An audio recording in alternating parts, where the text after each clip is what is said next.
కాబట్టి మార్వాడీలు హిందువులు గారనే విషయాన్ని మనము ఈ తెలంగాణ ప్రజలకి అర్థం చేయించాల్సిన అవసరం ఉన్నది మిత్రులారా. పల్లెల్లోకి మండల కేంద్రాల్లోకి చొచ్చుకొని వచ్చిన మార్వాడుల్ని తెలంగాణ ప్రజలే చైతన్యమయ్యి తిరిగి వాళ్ళని వెనక్కి పంపించాలి, పట్టణాలకు పంపించాలి. మీరు పట్టణాలకే పరిమితం కాండి, 10 లక్షల జనాభా ఉన్న పట్టణాలకే మార్వాడీలు పరిమితం కావాలి తప్ప 5 లక్షలు కిందికి రావాల్సిన అవసరం లేదు. మండల కేంద్రాలకు వచ్చిన వాళ్ళందరినీ మండలాల్లో ఉన్న వ్యాపారులు, మండలాల్లో ఉన్న ప్రజా సంఘాలు, మండలాల్లో ఉన్నటువంటి తెలంగాణ ప్రజలందరూ కలిసి మండల కేంద్రాల్లో ఉన్న వాళ్ళని 2000 జనాభా 1000 జనాభా ఉన్న గ్రామాల్లోకి వచ్చిన మార్వాడీలని వెనక్కి పంపించడానికి మీరు పోరాటం చేయాలని, ఉద్యమించాలని చెప్పి నేను పిలుపునిస్తా ఉన్నాను. దేశమంతా ఉద్యమాలు జరుగుతున్నాయి, ప్రపంచమంతా జరుగుతున్నాయి. కాబట్టి మార్వాడీలు హిందువులు గారనే విషయాన్ని మనము ఈ తెలంగాణ ప్రజలకి అర్థం చేయించాల్సిన అవసరం ఉన్నది మిత్రులారా.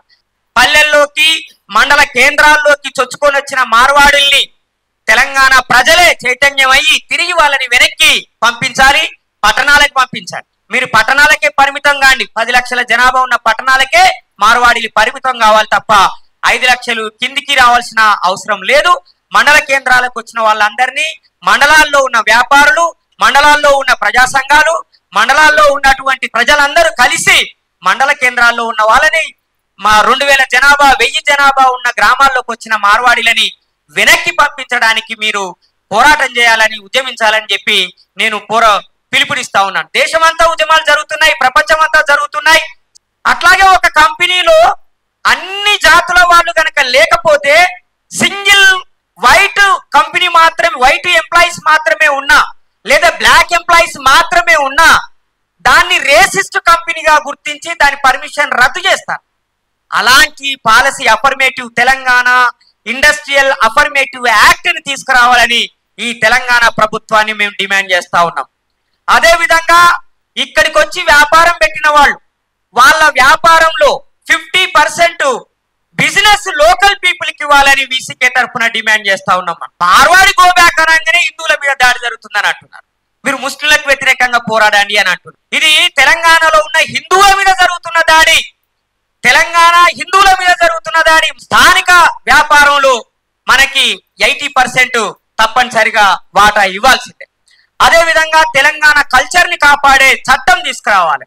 తెలంగాణ బతుకమ్మ పండుగ, తెలంగాణ బోనాల పండుగ, తెలంగాణలో ఉన్న ఎల్లమ్మ, మైసమ్మ, పోలేరమ్మ, ఇంకా ఉప్పలమ్మ, రకరకాలైన పండుగలు, ఈ అన్ని పండుగల్ని కాపాడుకునే ఒక చట్టాన్ని తీసుకురావాల్సిన అవసరం ఉన్నది. మన గుడుల పక్కనే వాళ్ళ గుడులు కట్టే పరిస్థితి ఉంది కాబట్టి ఆ గుడికి పక్కనే ఇంకొక గుడి కట్టకుండా మనం ఒక చట్టం తీసుకురావాల్సిన అవసరం ఉన్నది. ఉపాధి, ఉద్యోగం, వ్యాపారం, తెలంగాణ ప్రజల హక్కు అనే అంశం మీద ఒక మేధో సమాలోచన చేయాలని ఏర్పాటు చేసిన ఈ మీటింగ్ కి అతిథులుగా వచ్చిన ప్రతి ఒక్కరికి ముందుగా వీసీకే తెలంగాణ రాష్ట్ర కమిటీ తరఫున ధన్యవాదాలు. జేబీఎం ఈ కార్యక్రమాన్ని రూపొందించే క్రమంలో చాలా మందితో సంప్రదింపులు చేయటం జరిగింది. ముఖ్యంగా పాలమూరు అధ్యయన వేదిక రాఘవాచారి గారితో, మా అందరికీ ఇష్టమైన గొప్ప సాహితీవేత్త సుంకిరెడ్డి నారాయణ రెడ్డి గారితో, అదేవిధంగా మేడం దేవకి దేవి గారితో, ఇంకా మా చిరకాల మిత్రుడు నా స్నేహితుడు సోదరుడు గుడిపెల్లి రవితో చర్చించడం జరిగింది. మీరందరూ తప్పకుండా ఈ కార్యక్రమానికి రావాలని కోరగా మీరందరూ వచ్చారు. అదేవిధంగా తెలంగాణ ఉద్యమంలో ఉస్మానియా కేంద్రంగా వీరోచితమైన పోరాటాలు చేసిన నాయకుల్లో అగ్రగణ్యుడు మా సోదరుడు పిడమర్తి రవి. తెలంగాణ బచావో ఉద్యమాన్ని ప్రారంభించి వారు చాలా గొప్ప పోరాటం చేస్తున్నారు. మాటలకే పరిమితం కాకుండా కొత్తగా మార్వాడీలు షాపులు పెట్టుకుంటూ ఉంటే ప్రత్యక్షంగా అక్కడికి వెళ్ళి ఆ షాపులు తెరవకుండా, పెట్టుకోకుండా అడ్డుకుంటూ పోరాట వారసత్వాన్ని చాటి చెప్తున్నాడు పిడమర్తి రవి. ఆయనకి మనం అందరం గట్టిగా చప్పట్లు కొట్టి అభినందనలు తెలియజేయాలి.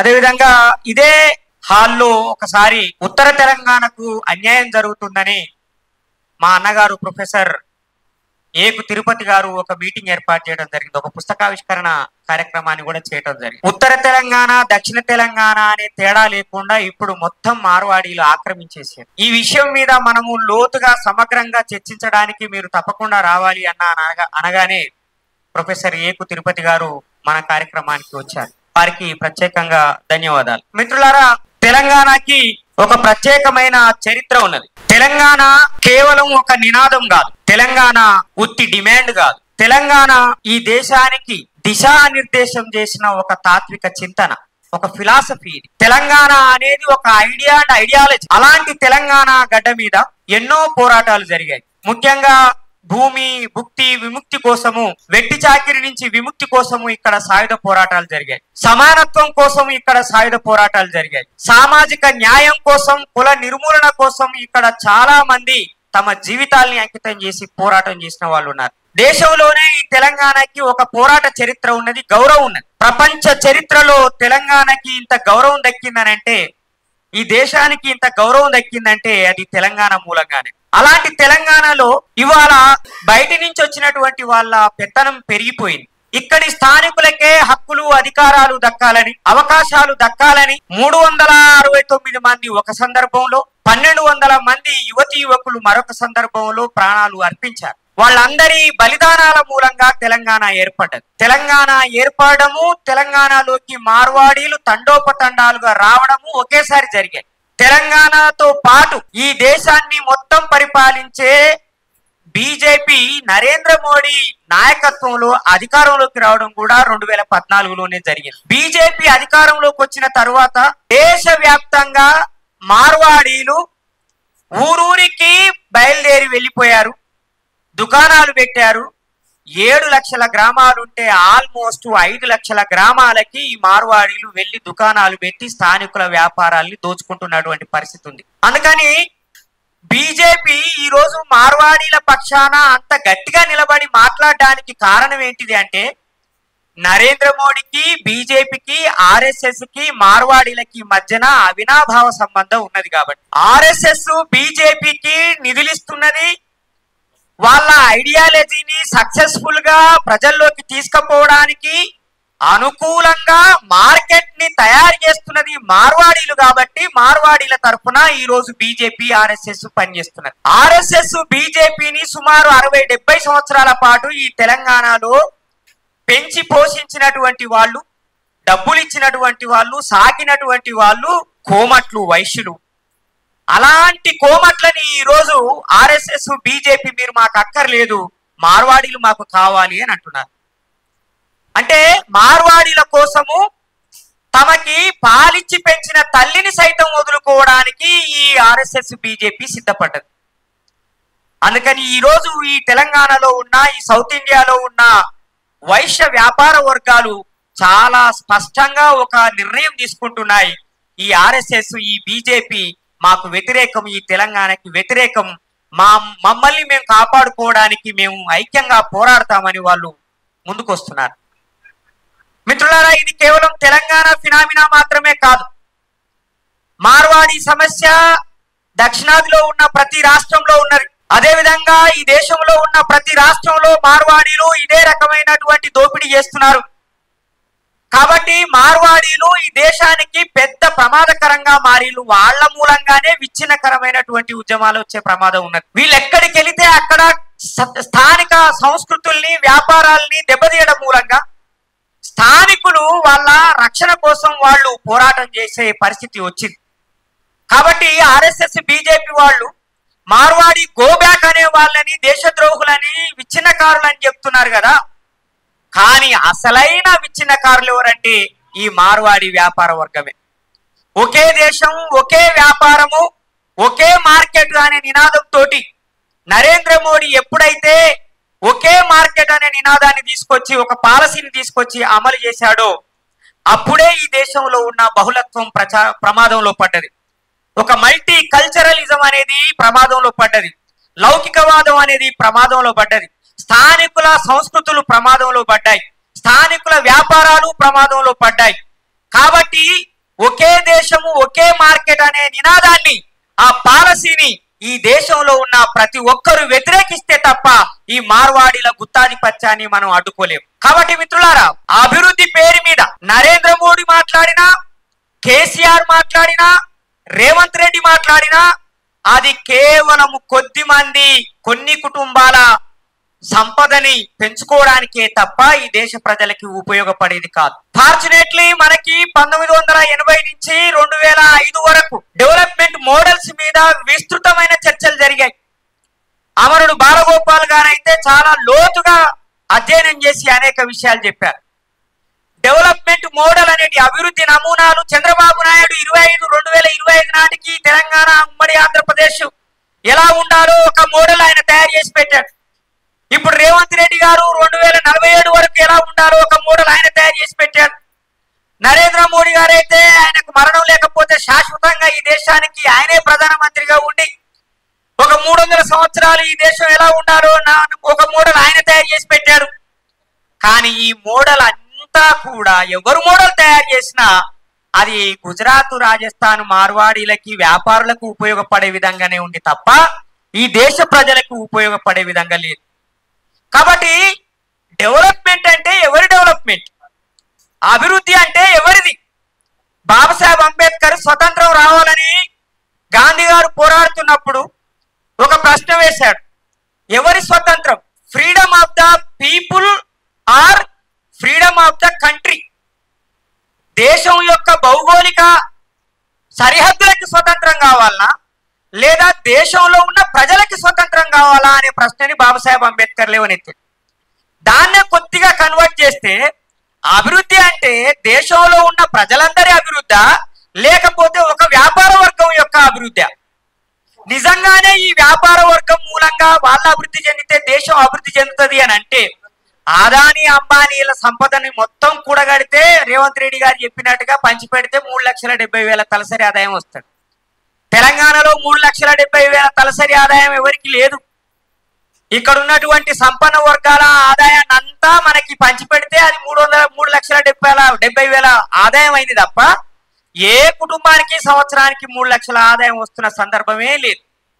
కాబట్టి సంపద సృష్టి పేరు మీద మార్వాడి బనియా వ్యాపార వర్గాలే సంపన్నులయ్యారు తప్ప సామాన్య ప్రజలు, మధ్యతరగతి ప్రజలు అప్పుల్లోనే ఉన్నారు. నిజంగా ఈ మార్వాడిల మూలంగా ఈ దేశం అభివృద్ధి చెందితే, తెలంగాణ అభివృద్ధి చెందితే బండి సంజయ్ చెప్పినట్టుగానే మరి రాజస్థాన్ ఎందుకు అభివృద్ధి చెందలేదు? రాజస్థాన్ అత్యంత వెనుకబడినటువంటి ప్రాంతం. చివరికి ఒక మార్వాడి ప్రాంతం తప్ప, మేర్వార్ అనే ప్రాంతం తప్ప మిగతా ఎక్కడ కూడా రాజస్థాన్ లో కనీసం మనం పోతే వారం రోజులు కూడా బతకలేము. అక్కడ ఆ వాతావరణం సంగతి పక్కకు పెట్టండి, అక్కడి రోడ్లు, అక్కడి నీళ్లు, అక్కడి వాతావరణం చూసి రాజస్థాన్ లో మనం వారం రోజులు కూడా బతకలేము. మరి మార్వాడిల మూలంగా తెలంగాణ అభివృద్ధి చెందితే రాజస్థాన్ ఎందుకు అభివృద్ధి చెందలేదు? మార్వాడిల మూలంగా తెలంగాణ అభివృద్ధి చెందితే గుజరాత్ లో ఇంకా 35% మంది దారిద్ర్య రేఖకు దిగువన ఎందుకున్నారు? దళితులు, గిరిజనులు, ఇంకా ఇతర బీసీ కులాల వాళ్ళు పొట్ట చేత పట్టుకొని బయటికి ఎందుకు వస్తున్నారు? అసలు మార్వాడీలు నిజంగా అభివృద్ధి చేసే వాళ్ళే అయితే వాళ్ళు అక్కడి నుంచి ఇక్కడికి ఎందుకు రావాలి? అక్కడే డెవలప్ చేసుకోవచ్చు కదా. కాబట్టి తెలంగాణ ఆల్రెడీ డెవలప్డ్ స్టేట్. ఇది హైదరాబాదు రాజ్యంగా, నిజాం రాజ్యంగా ఉన్న కాలంలోనే ఇది ప్రపంచంలో బాగా అభివృద్ధి చెందినటువంటి రాజ్యం. ఎంత అభివృద్ధి చెందినటువంటి రాజ్యం అంటే బాగా సంపన్నులు ఉపయోగించే రోల్స్ రాయ్ కార్లని హైదరాబాద్ రోడ్లు ఊడ్చడానికి ఉపయోగించినంత సంపన్న రాజ్యం మనది. తెలుసు కదా మీకు ఈ సంఘటన. నిజాం రాజు అక్కడికి లండన్కి వెళ్ళి రోల్స్ రాయ్ కార్లు కొన్నామని పోతే ఈయన వేషధారణ చూసి నువ్వు కొట్టవా, గెట్అవుట్ అన్నారట. ఆయన అవమానించారు. అందుకని ఆయన వెనక్కి వచ్చేసి వాళ్ళ వాళ్ళ ఆఫీసర్ని పంపించి ఒక 4-5 రోల్స్ రాయ్ కార్లని ఇండియా మన హైదరాబాద్ స్టేట్కి పంపించమని ఆర్డర్ పెట్టేసాడు, డబ్బులు కట్టేసాడు. అవి వచ్చేసినాయి. వచ్చిన తర్వాత వాటిని ఏం చేయాలి సార్ అని అంటే మున్సిపాలిటీ వాళ్ళకి అప్పేపి రోడ్లు ఊపించడం, చెత్త ఎత్తించే కార్యక్రమాన్ని చేశాడు. దెబ్బకే రోల్స్ రాయ్ కంపెనీడు క్షమాపణ చెప్పి దండం పెట్టి కాలు మొక్కి ఆయనతోటి ఒక సయోధ్య కుదుర్చుకున్నాడు. అంటే అంత సంపన్న రాజ్యం మనది. వీళ్ళు వచ్చి అభివృద్ధి చేస్తుండేది మనల్ని. కాబట్టి ఈ తెలంగాణలో ఆల్రెడీ అభివృద్ధి చెందుంటే మార్వాడీలు వచ్చి ఇక్కడ అభివృద్ధి చేస్తున్నారని చెప్పి బండి సంజయ్ అంటాడు. తెలంగాణలోకి కల్చర్ లేదు, తాగుబోతులు తిని పంటారు కాబట్టి వాళ్ళకి కల్చర్ నేర్పుతున్నాం అని చెప్పి మార్వాడి వాళ్ళు అంటున్నారు. వాళ్ళకి వ్యాపారం నేర్పుతున్నాం, వీళ్ళకి చేత కాదు, తెలివి లేదు, వ్యాపారం చేయడం ఎలాగో తెలియదు కాబట్టి మేము సక్సెస్ఫుల్ అవుతున్నాం, వాళ్ళు ఫెయిల్ అవుతున్నారు అని అంటున్నారు. బాగా ప్రపంచానికి ఎగుమతులు దిగుమతులు చేసినటువంటి ఈ హైదరాబాద్ వాళ్ళకి వ్యాపారం నేర్పుతారట. ఎడారి ప్రాంతంలో బతికేటోళ్ళు, మనం పచ్చటి పొలాల మధ్యన బతికేటోళ్ళం, వాళ్ళు ఎడారిలో బతికేటోళ్ళు, ఇసుక తప్ప ఏం తెలియని వాళ్ళు మనకి వ్యాపారం నేర్పుతారట. ఈ రకంగా మనల్ని అవమానిస్తున్నారు. కాబట్టి తెలంగాణలో అమలవుతున్న డెవలప్మెంట్ మోడల్స్ ని కూడా మనం క్వశ్చన్ చేయాల్సిన అవసరం ఉన్నది. తెలంగాణని అభివృద్ధి చేయడానికి కాంగ్రెస్ పార్టీ సిద్ధపడ్డది. కాంగ్రెస్ పార్టీ అమలు చేస్తున్న ఇండస్ట్రియల్ మోడల్ పారిశ్రామిక విధానం వల్ల తెలంగాణ ప్రజలకి ఎలాంటి ఉపయోగం జరగట్లేదు. ఇప్పటి వరకు డిఐసి ద్వారా సబ్సిడీ ఇస్తే ఆ సబ్సిడీలో మార్వాడీలకి ఎంత వాటా పోయిందో కాంగ్రెస్ ప్రభుత్వం అంకెలు రిలీజ్ చేయాల్సిన అవసరం ఉన్నది. ఎందుకంటే కేవలం ఎస్సీ ఎస్టీలకి మాత్రమే సబ్సిడీలు ఇవ్వట్లేదు. ఇండస్ట్రియల్ డిపార్ట్మెంట్ లో పరిశ్రమలు ఎవరు పెట్టుకున్నా వాళ్ళకి సబ్సిడీలు ఇస్తున్నారు. కాబట్టి మొత్తం టోటల్ పరిశ్రమలు ఎన్నున్నాయి?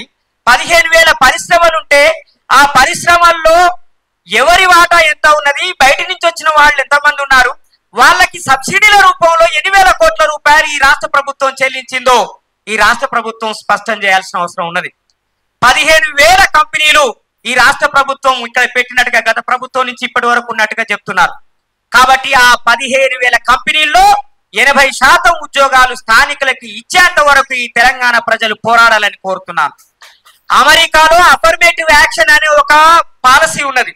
ఎవరు పరిశ్రమ పెట్టినా, ఎవరు వ్యాపారం పెట్టినా, చివరికి సినిమా తీసినా సరే దాంట్లో హిస్పానియన్స్ కి, రెడ్ ఇండియన్స్ కి, ఆఫ్రో అమెరికన్స్ కి తప్పనిసరిగా 22% వాటా ఇవ్వాల్సిందే. ప్రొక్యూర్మెంట్ లో కానీ అవకాశాల్లో కానీ ఇవ్వాలి.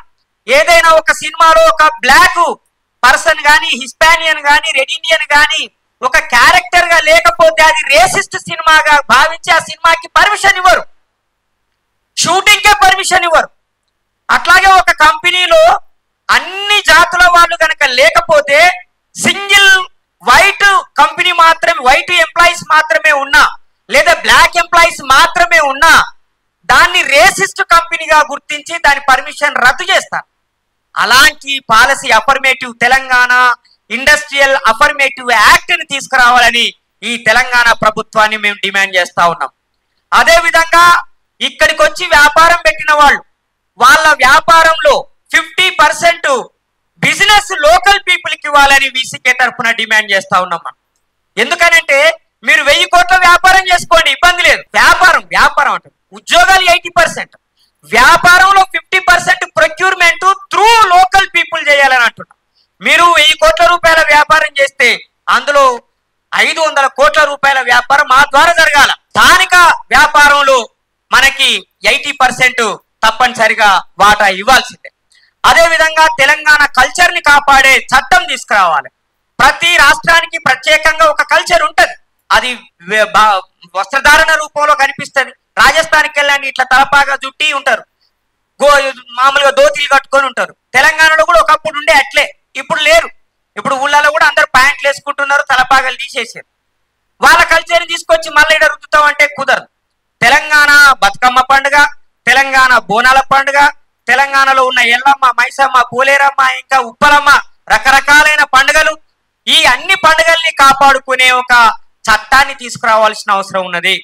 మన గుడుల పక్కనే వాళ్ళ గుడులు కట్టే పరిస్థితి ఉంది. కాబట్టి ఆ గుడికి పక్కనే ఇంకొక గుడి కట్టకుండా మనం ఒక చట్టం తీసుకురావాల్సిన అవసరం ఉన్నది. ఇది తెలంగాణలో ఉన్న హిందువుల మీద జరుగుతున్న దాడి, తెలంగాణ హిందువుల మీద జరుగుతున్న దాడి. మార్వాడీలు హిందువులు గారు, మార్వాడీలు జైనులు. ఇది చాలా మందికి తెలియదు. ఆర్ఎస్ఎస్ బీజేపీ వాళ్ళు మార్వాడీలని హిందువులని ప్రచారం చేస్తున్నారు. మార్వాడీలు హిందువులు కారు, వాళ్ళు జైన మతస్థులు. వాళ్ళు హిందువుల పండుగలు చేసుకోరు. వాళ్ళు హిందువుల పూజారులతో శుభకార్యాలు అశుభకార్యాలు నిర్వహించుకోరు. జైనులు కంప్లీట్ గా వాళ్ళకంటూ ఒక సపరేట్ సిస్టమ్ ఉన్నది. దాని ప్రకారంగానే వాళ్ళు బతుకుతున్నారు. వాళ్ళ వ్యక్తిగత జీవితంలో, వాళ్ళ కమ్యూనిటీ లైఫ్ లో వాళ్ళు జైన మతాన్ని అవలంబిస్తూ మార్వాడి గోబ్యాక్ అనగానే హిందువుల మీద దాడి జరుగుతుందని అంటున్నారు. మీరు ముస్లింలకు వ్యతిరేకంగా పోరాడండి అని అంటున్నారు. అంటే ఇది జైనుల, ఈ మార్వాడీల తెలివితేటల్ని మనకు అర్థం చేస్తా ఉన్నది. కాబట్టి మార్వాడీలు హిందువులు గారనే విషయాన్ని మనము ఈ తెలంగాణ ప్రజలకి అర్థం చేయించాల్సిన అవసరం ఉన్నది మిత్రులారా. కాబట్టి నేనేమంటున్నానంటే తెలంగాణ పోరాట వారసత్వాన్ని మనం కొనసాగించాలి. పల్లెల్లోకి, మండల కేంద్రాల్లోకి చొచ్చుకొని వచ్చిన మార్వాడుల్ని తెలంగాణ ప్రజలే చైతన్యమయ్యి తిరిగి వాళ్ళని వెనక్కి పంపించాలి, పట్టణాలకు పంపించాలి. మీరు పట్టణాలకే పరిమితం కాండి. 10 లక్షల జనాభా ఉన్న పట్టణాలకే మార్వాడీలు పరిమితం కావాలి తప్ప 5 లక్షలు కిందికి రావాల్సిన అవసరం లేదు. మండల కేంద్రాలకు వచ్చిన వాళ్ళందరినీ, మండలాల్లో ఉన్న వ్యాపారులు, మండలాల్లో ఉన్న ప్రజా సంఘాలు, మండలాల్లో ఉన్నటువంటి తెలంగాణ ప్రజలందరూ కలిసి మండల కేంద్రాల్లో ఉన్న వాళ్ళని, మా 2000 జనాభా 1000 జనాభా ఉన్న గ్రామాల్లోకి వచ్చిన మార్వాడీలని వెనక్కి పంపించడానికి మీరు పోరాటం చేయాలని, ఉద్యమించాలని చెప్పి నేను పిలుపునిస్తా ఉన్నాను. దేశమంతా ఉద్యమాలు జరుగుతున్నాయి, ప్రపంచమంతా జరుగుతున్నాయి. స్థానికుల ప్రయోజనాలే లక్ష్యంగా పోరాటాలు జరుగుతున్నాయి. కాబట్టి తెలంగాణ స్థానికుల ప్రయోజనాల్ని కాపాడుకోవడాన్ని మనము అత్యంత ఉన్నతమైన ఆశయంగా, కర్తవ్యంగా స్వీకరించాలని కోరుతా ఉన్నాను. ముఖ్యంగా తెలంగాణ కల్చర్ ని మనం ప్రచారం చేయాలి, తెలంగాణ సంస్కృతిని మనం పరిచయం చేయాలి, ప్రచారం చేయాలి. మా సారు సుంకిరెడ్డి నారాయణ సారు తెలంగాణ ఉద్యమంలో ముల్కీ అనేటువంటి ఒక పుస్తకాన్ని తీశాడు. ఇంత పెద్ద పుస్తకం, సుమారు 350 పేజీలకు పైన ఉన్నటువంటి పుస్తకం. ఆ పుస్తకంలో తెలంగాణ చరిత్ర, తెలంగాణ కల్చర్ లో కీలకంగా పనిచేసినటువంటి కవులు, సాంస్కృతికవేత్తలు వాళ్ళందరి గురించిన వివరమైనటువంటి పుస్తకము రాయటం జరిగింది. అంటే తెలంగాణ కల్చర్ ఎంత గొప్పదో చెప్పడానికి చెప్తున్నాను. అలాంటి కల్చర్ గురించి మాట్లాడడం మానేశాం, అలాంటి చరిత్ర గురించి మాట్లాడడం మానేశాం.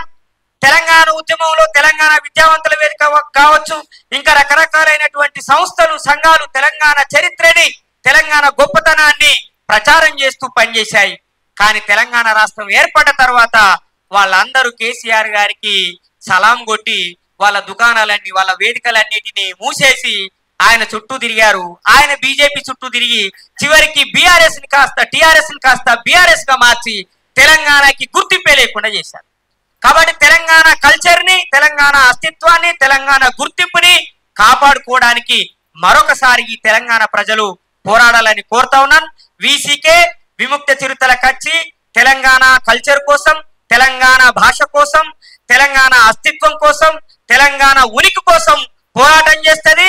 మార్వాడీల పక్షాన బీజేపీ ఉంటే తెలంగాణ ప్రజల పక్షాన మా వీసీకే ఉన్నది అని నేను స్పష్టం చేస్తా ఉన్నాను. మిత్రులారా, ఈ కార్యక్రమంలో మీరందరూ వచ్చి పాల్గొంటున్నందుకు నాకు చాలా సంతోషంగా ఉన్నది. వీసీకే పార్టీ తరఫున మీకు ప్రత్యేకంగా ధన్యవాదాలు తెలియజేస్తూ